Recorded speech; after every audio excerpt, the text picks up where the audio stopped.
Dentre as diversas alterações que a reforma tributária ela trouxe, uma importantíssima é sobre o controle dos seus fornecedores, se eles estão pagando ou não o imposto. E por que isso é fundamental na reforma tributária? A reforma tributária ela traz uma nova lógica para o crédito e para o débito. Antigamente, quando nós ainda não estávamos imersos na reforma tributária, eu não queria saber se o meu fornecedor pagou imposto, se ele não pagou imposto, se ele está em dívida ativa, se ele está com imposto em aberto na Receita Federal, na PGFN. Eu não queria saber. Se essa pessoa me vendeu um produto, eu vou apropriar esse crédito e vou debitar na minha saída. Então, se eu tenho um crédito de 30% na entrada para apropriar, eu vou apropriar independentemente se ele pagou o imposto dele ou não. Porém, essa lógica agora muda completamente e agora você, empresário, vai precisar se preocupar se o seu fornecedor está em dia com o fisco ou não. E por quê? Porque na reforma tributária nós mudamos a lógica da contribuição, do recolhimento e da apropriação de crédito. Por quê, Diego? Porque na reforma tributária toda empresa que faz apropriação de crédito, ela só pode apropriar o crédito se a empresa que gerou esse crédito tiver pago aquele crédito. E isso por quê? O governo ele entende que da forma pela qual o sistema tributário ele acontece hoje é muito prejudicial para o próprio governo. Por quê? Porque aquela empresa, ela vende uma mercadoria, não paga o devido imposto, a empresa que recebeu essa mercadoria apropria esse crédito desse imposto e debita na saída. Só que essa empresa gerou um crédito de um imposto que ela não pagou. Então essa lógica agora na reforma tributária ela acaba. Por quê? Você só vai poder apropriar crédito de uma empresa que realmente houve o seu devido pagamento. E agora nós, principalmente tributaristas, advogados, contadores, precisamos estar sempre orientando os nossos clientes. Por quê? Se você faz operações grandiosas com clientes que vivem na inadimplência, você vai ter um problema operacional na sua empresa. Porque essa empresa, ela não vai gerar o crédito para você. Pensa que o IVA, que a gente fala o CBS e IBS, vai ficar em torno de 30%. Vamos colocar uma alíquota fixa. Esses 30%, se você não apropriar 30% na sua entrada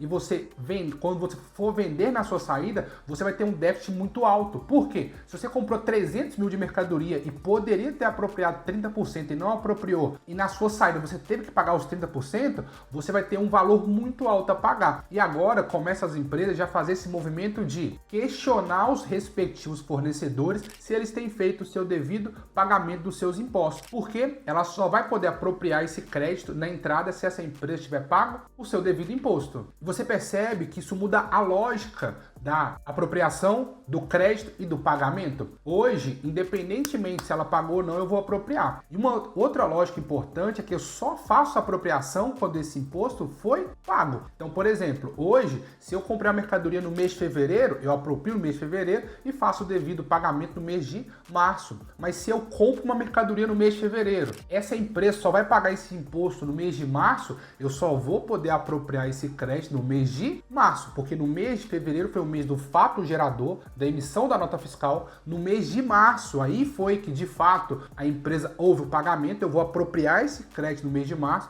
para poder fazer o pagamento lá no mês de abril. Ah, Diego, por que é sempre no mês subsequente? Porque você faz a operação do mês fechado. Então agora eu espero o meu fornecedor fazer o recolhimento daquele imposto e automaticamente eu vou apropriar esse crédito para poder fazer o meu pagamento. Então perceba como o princípio, a lógica, o entendimento do recolhimento muda completamente. E além dessa modalidade, nós ainda teremos uma outra possibilidade, que é o split payment.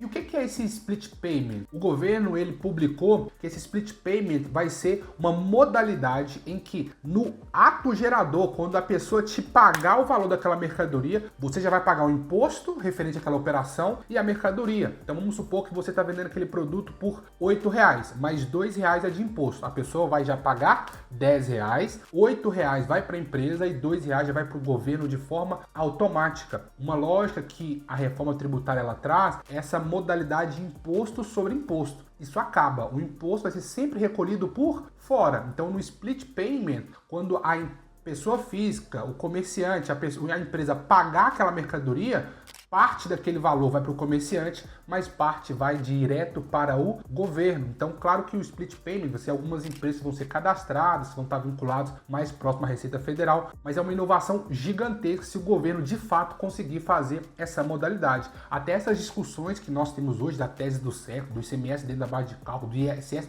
na base de cálculo, do PIS/COFINS dentro da base de cálculo, todas essas teses que nós temos hoje, elas irão acabar, porque nós não teremos hoje imposto dentro de imposto, o imposto será por fora.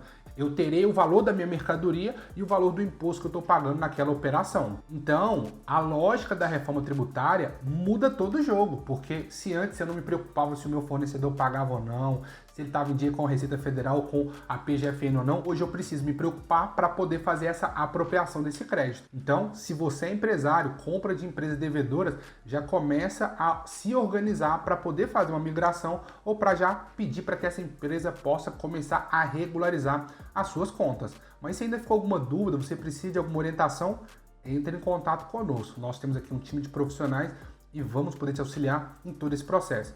Fechado? Até quinta que vem.